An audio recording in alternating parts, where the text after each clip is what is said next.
Welcome to a world with limitless possibilities. A world where pain and suffering are matched only by the sounds of those who endure it. Welcome to your nightmare. Welcome to your nightmare.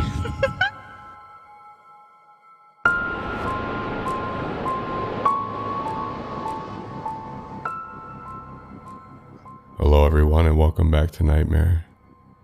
For tonight's episode I'm going to be narrating a tale called The Gravedigger Had an Odd Conversation, credited to Ryan Brenneman on Creepypasta Wiki.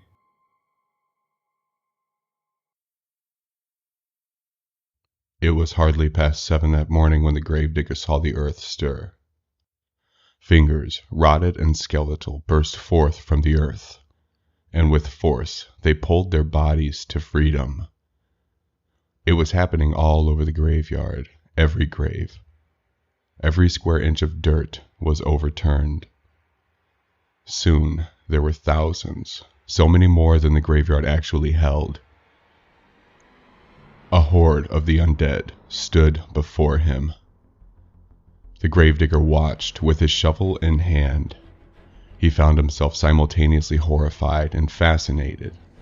The creatures that stumbled about, they moved with urgency, but their decrepit bodies only allowed for so much. Yelling and screaming, they started to coalesce near the center of the graveyard.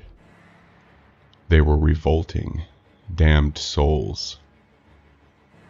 Just as the gravedigger went to turn, to flee, a hand gripped his shoulder. The grime soaked deep into his sleeve.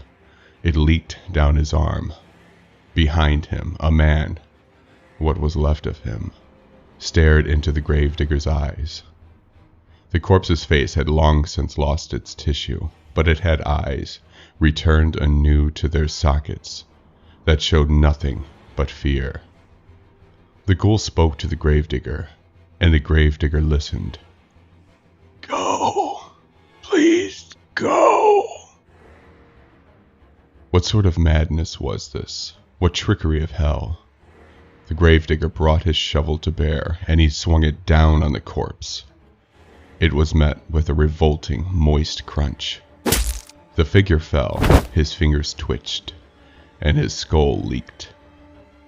From behind, 3 more figures came.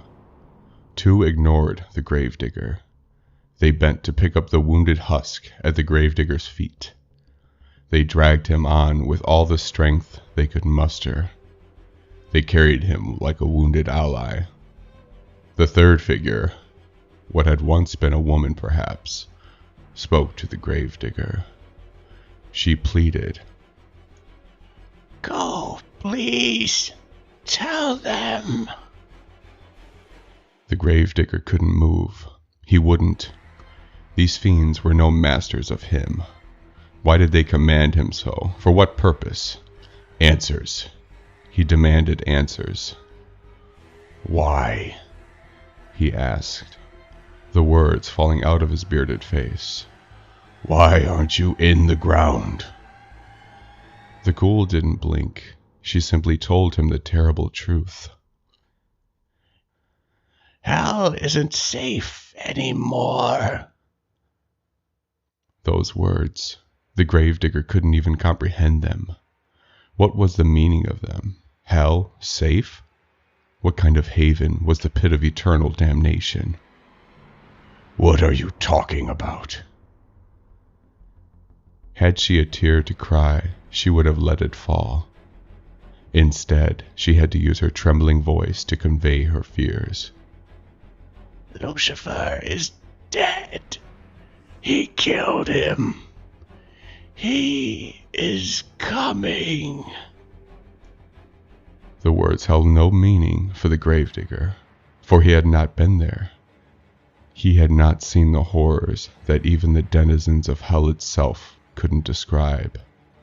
Then, from the graves, dark figures, with eyes of flame and hatred came.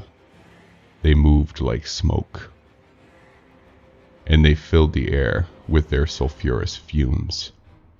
The gravedigger watched as demons, Satan's orchestrators of pain and suffering began to assist the poor wandering souls below. They started to stack atop each other. One by one, their bodies built the foundation. What in the name of God? He could only ponder. A collective lamenting cascaded down from the hills around. The gravedigger saw them. From every direction, more hordes moved together, more undead. They lumbered forth, with his cemetery in their sights. Their hellish rendezvous. The gravedigger was speechless. The ghoul instructed him. Go to your family. We'll need them too. He questioned the request. My family? The living. We'll need them too if we are to make it. Make it where? The ghoul cried as she wandered forth, urgency flooding her words. The gates. We have to make it to the gates. The gravedigger shook his head. Their aim was clear, but his teachings were concrete. What's judged is judged. He won't take you, or any of us unworthy. That stopped her, if for just a moment. She turned, for he knew nothing. We seek not redemption. We damned seek to warn the righteous. The honesty in the ghoul's voice brought a heavy weight to the gravedigger's stomach. He couldn't stand. The earth below had started to tremble. The gravedigger fell to the dirt as his knees gave in, and with his face to the ground, he heard it. There was a deep, unbridled scream echoing below the surface, a demented laugh. The sound of 1,000 hornet wings, and insect feet.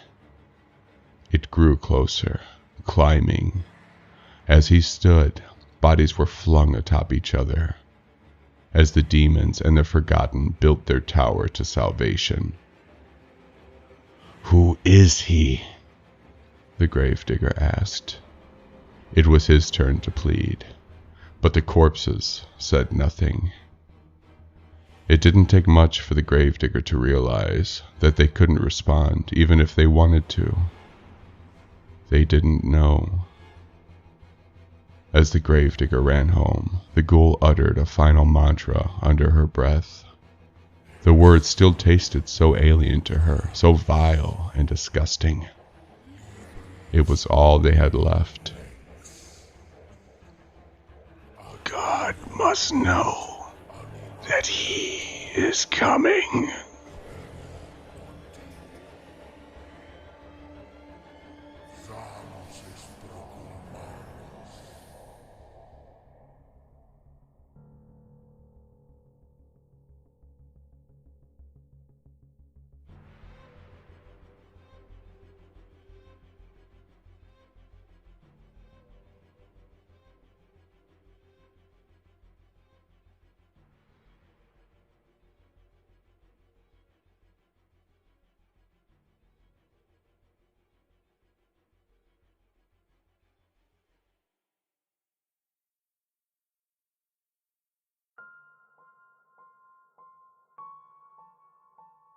That is all for this episode of Nightmare.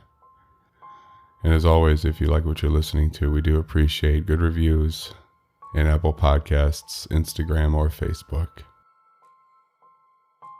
And until next time, sleep well.